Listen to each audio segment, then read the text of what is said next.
ఈ ప్రభుత్వ పాలనలో ఎవరు సామాన్యులు బతికేటువంటి పరిస్థితి లేదు. అందుకోసమనే రాష్ట్రపతి పాలన డిమాండ్ చేస్తూ ఇక్కడ నిరసన తెలుపుతామని చెప్తా ఉన్నారు. మనతో పాటు ఆలూరు ఎమ్మెల్యే విరూపాక్ష ఉన్నారు. వాళ్ళు ఆంధ్రప్రదేశ్ రాష్ట్రంలో ఎలాంటి పరిస్థితులు ఉన్నాయి, ఇంతవరకు రావడానికి దారి తీసినటువంటి పరిణామాలు ఏంటి, గత 45 రోజులుగా వైఎస్ఆర్ కాంగ్రెస్ పార్టీ నాయకులు కార్యకర్తలపైన కానీ ఇతర సామాన్యులపై కానీ ఎటువంటి అరాచకం సాగుతుంది? ప్రజలు కూటమి ప్రభుత్వంకి మెజార్టీ ఎందుకు ఇచ్చినంటే పరిపాలన మంచి చేస్తారనే సూపర్ 6 వాళ్ళు చెప్పినారు. ఆ సూపర్ 6 నమ్మి ప్రజలు ఈరోజు ఓట్లేసి గెలిపించింటే వాళ్ళు ఈరోజు మన ఆంధ్రప్రదేశ్ని రావణ కష్టంగా చేసి ఈరోజు ఇంత 45 రోజుల్లోనే ఇంత బీభత్సంగా ఎక్కడ చూసినా ఇక్కడ చెయ్యిలు తెగొట్టి తలలు తెగొట్టి ఆయన లోకేష్ గారు పాదయాత్రలో రెడ్ బుక్ రాసుకున్నాడు. అదే పరిపాలన చేస్తున్నాడు.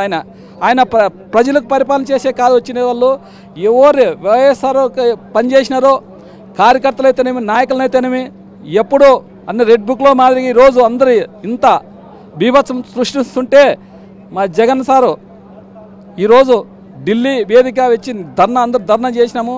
అన్ని పార్టీలు ఈరోజు ప్రతి ఒక్క పార్టీ ఆల్ పార్టీలు ఇండియాలో ఉన్న పార్టీలన్నీ ఈరోజు వచ్చి జగన్ సార్ దగ్గర వాళ్ళు చూపిస్తుంటే వాళ్ళే నివ్వరిపోతున్నారు. ఇదేం పరిపాలన ఇది? ఈ కూటమి పరిపాలన మేము ఖచ్చితంగా మేము పార్లమెంట్లోన రాజ్యసభలో ఖచ్చితంగా మేము లేవనెత్తామనేది విధంగా అందరూ సపోర్ట్తో ఈరోజు అఖిలేష్ యాదవ్ మాజీ ముఖ్యమంత్రి అఖిలేష్ యాదవ్ వచ్చినారు. అదేవిధంగా మమతా బెనర్జీ గారు వాళ్ళ మంత్రిని పంపించినారు. అదేవిధంగా అందరు పార్టీలు తమిళనాడు అయితేనేమి బీహార్ అయితేనేమి ప్రతి ఒక్క రాష్ట్రం నుంచి ఈరోజు ఇంత అరాచక పాలన ఉండకూడదు అనే విధంగా మన మోడీకి కానీ మేము ఖచ్చితంగా లేవనెత్తి మన పార్లమెంట్లోనే రేపే లేవనెత్తామనే విధంగా ఈరోజు అందరూ మన జగన్ సార్కి అందరికి మద్దతు ఇచ్చినారు. మేము కానీ మొత్తం నాయకులంతా నలుమూల నుంచి రాష్ట్ర నాయకులు మొత్తం వచ్చి మాజీ ఎమ్మెల్యేలు అయితేనేమి మాజీ మంత్రులు అయితేనేమి ఎమ్మెల్యేలు అయితేనేమి ఎంపీలు అందరూ కలిసి ఈరోజు నిరసన వ్యక్తి తెలిసిన దానికి భారీ మన ఢిల్లీ వేదికలోనే భారీ సక్సెస్ అయ్యిందని ఈరోజు. ఎందుకంటే ప్రతి ఒక్క పార్టీ మన వైపు చూసే విధంగా మన జగనన్న ఈరోజు పరిపాలన చేసి వచ్చి వేదికను అలిగించిన దానికే ఈరోజు అన్ని పార్టీలు ఈరోజు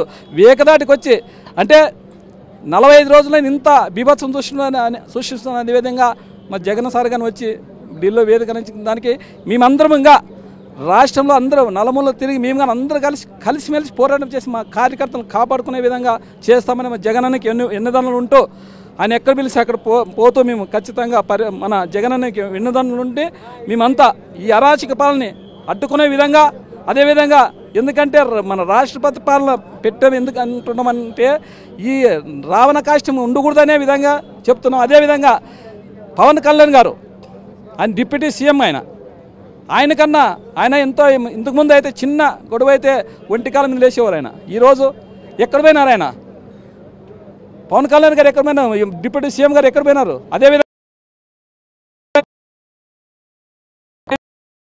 మంత్రిగా చేసినారు. చిన్న మైనర్ బాలికలు అయితే 8-10 మంది కనపడుకుని పోయినారు. ముచ్చుమరిది అయితే అసలు 20 రోజులైంది. ఈరోజుకి ఆ శవమగని తెలుదు వాళ్ళు గోడాడుతున్నారు. మా పాపని శవం చూపిస్తే మేము కడసారి చూసుకుంటామనేది ఎంత ప్రాధాన్యమైనారు. ఆయన కానీ తల్లిదండ్రులు వేడుకున్నారు. అమ్మ మోహన్ గారు రండి, పవన్ కళ్యాణ్ గారు రండి, లోకేష్ అందరిని వేడుకున్నారు. అయినా కానీ దానికి చిత్తలేదు. వాళ్ళకి అవన్నీ లేదు. ఎప్పుడు ఎంతమంది వైఎస్ఆర్ ఏమి ఉండకూడదు.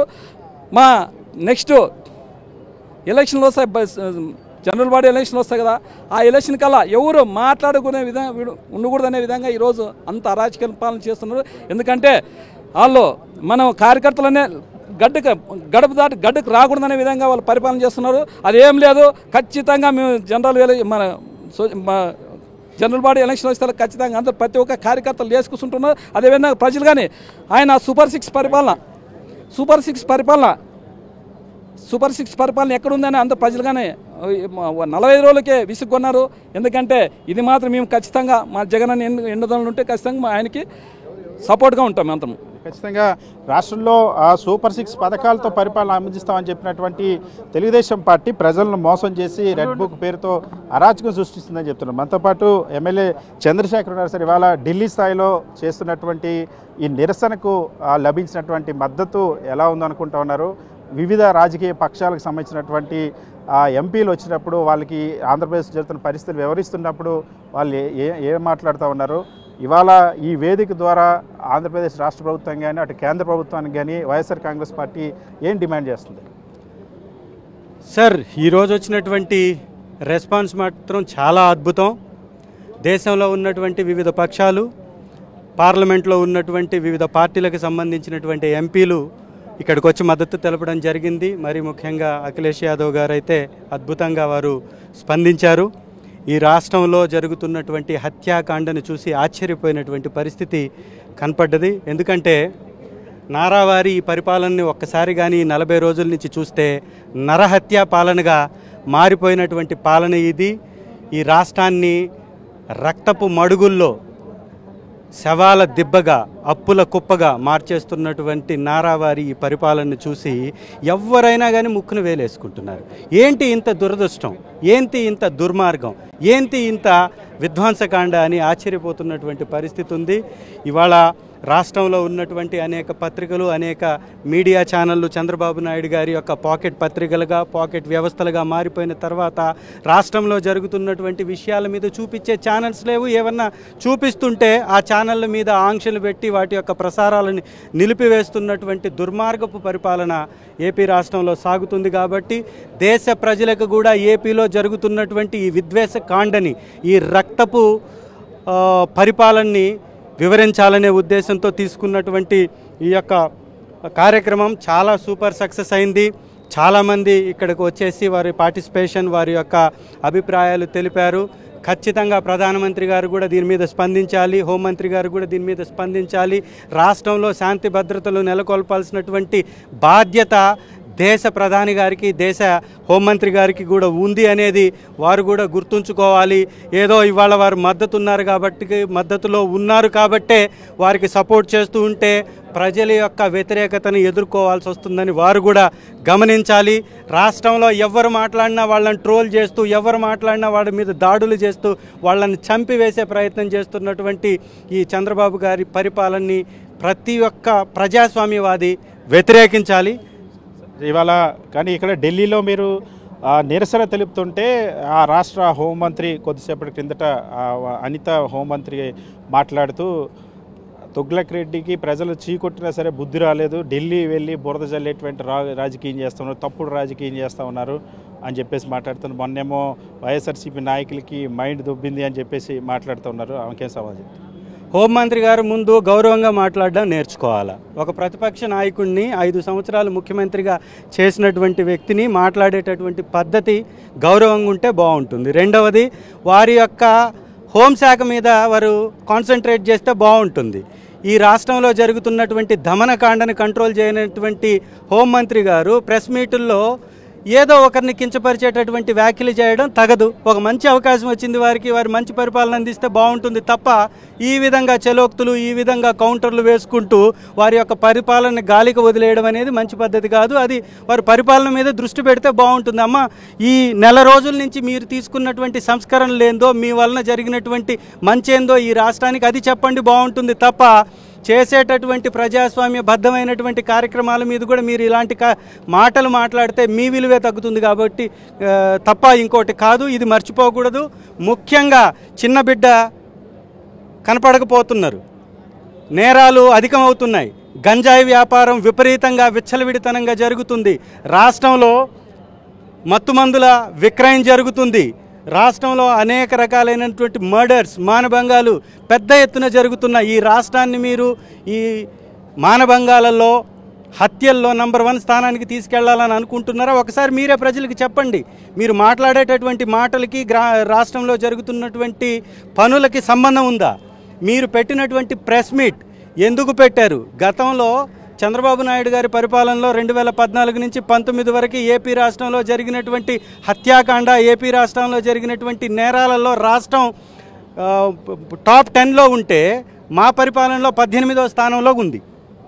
మరి అనేక నేరాలను తగ్గించి అనేక రకాల డెవలప్మెంట్ తీసుకొచ్చినటువంటి మా ప్రభుత్వాన్ని నిందిస్తున్నటువంటి మీరు ఈరోజు రాష్ట్రాన్ని హత్యల్లో నంబర్ 1 స్థానానికి తీసుకెళ్తున్నారు, అప్పుల్లో నంబర్ 1 స్థానానికి తీసుకెళ్తున్నారు, దాడుల్లో నంబర్ 1 స్థానానికి తీసుకెళ్తున్నారు, విద్వేషాలు రెచ్చగొట్టడంలో నంబర్ 1 స్థానానికి తీసుకెళ్తున్నారు.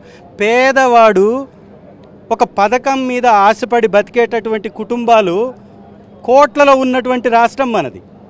మా ప్రభుత్వంలో 1,67,00,000 కుటుంబాలు ఉన్నటువంటి రాష్ట్రానికి 1,40,00,000 కుటుంబాలకి పథకాలు అందించినటువంటి రాష్ట్రం మాది, మా ప్రభుత్వానిది.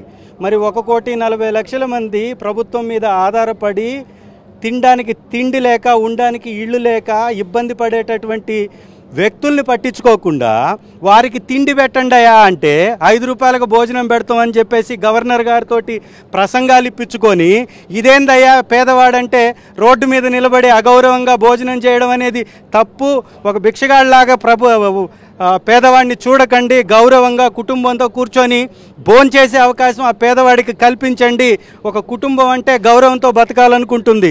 కుటుంబం మొత్తం వచ్చి రోడ్డు మీద నిలబడి 5 రూపాయలు భోజనం చేసి బతకలేరు. కాబట్టి వారికి ఇవ్వాల్సినటువంటి పథకాలు ఇవ్వండి మేం మాట్లాడితే దాని మీద ట్రోల్ చేస్తూ దాని మీద లోకేష్ గారు స్పందిస్తున్నారు. నేను మాట్లాడినటువంటి మాట మీద లోకేష్ గారు స్పందించారు. లోకేష్ గారు, అయ్యా ఈ రోడ్డు మీద నరహత్యలు జరుగుతున్నాయి, నరమేధం జరుగుతుంది, కొబ్బరి బొండాలు నరికేటటువంటి కత్తులతోటి మనుషుల్ని నరికేస్తున్నారు, రాడ్లతోటి దాడులు చేస్తున్నారు, వీటి మీద కూడా స్పందించండి సార్. పేదవాళ్ళని పొట్టన పెట్టుకుంటున్నటువంటి కార్యక్రమాల మీద కూడా స్పందించండి. ఇది కాకుండా కేవలం ప్రతిపక్షం మీద దాడి చేస్తాము అంటే ప్రజలు చూస్తున్నారు. ఖచ్చితంగా మీకు సరైనటువంటి దిశలో మీకు సమాధానం చెప్తారు, గుర్తుంచుకోవాలి. ఖచ్చితంగా ఆంధ్రప్రదేశ్ రాష్ట్రంలో వైఎస్ఆర్ కాంగ్రెస్ పార్టీని అనగదొక్కాలని లక్ష్యంతో జరుగుతున్నటువంటి నరమేధం ఏదైతే ఉందో దాన్ని దేశవ్యాప్తంగా అన్ని రాజకీయ పక్షాలకు తెలియజేసే ప్రయత్నం చేసి ఈరోజు ఆ ప్రయత్నం సక్సెస్ అయింది. అనేక రాజకీయ పక్షాలు అఖిలేష్ యాదవ్ దగ్గర నుండి అనేక రాజకీయ పక్షాలకు సంబంధించిన ఎంపీలు కూడా అందుకే వచ్చి మద్దతు తెలిపారు. రాబోయేటువంటి రోజుల్లో కూడా ఖచ్చితంగా ఈ చంద్రబాబు ప్రభుత్వం జరుగుతున్నటువంటి అరాచకాన్ని ఇదే విధంగా ఎండగడతాం, ప్రజల్లో తిరుగుబాటు రాబోతుంది. ఇదే పరిపాలన కొనసాగితే తక్షణమే ఈ అరాచక పరిపాలనకు ఫుల్ స్టాప్ పెట్టాలని వైఎస్ఆర్ కాంగ్రెస్ పార్టీ నేతలు డిమాండ్ చేస్తూ ఉన్నారు.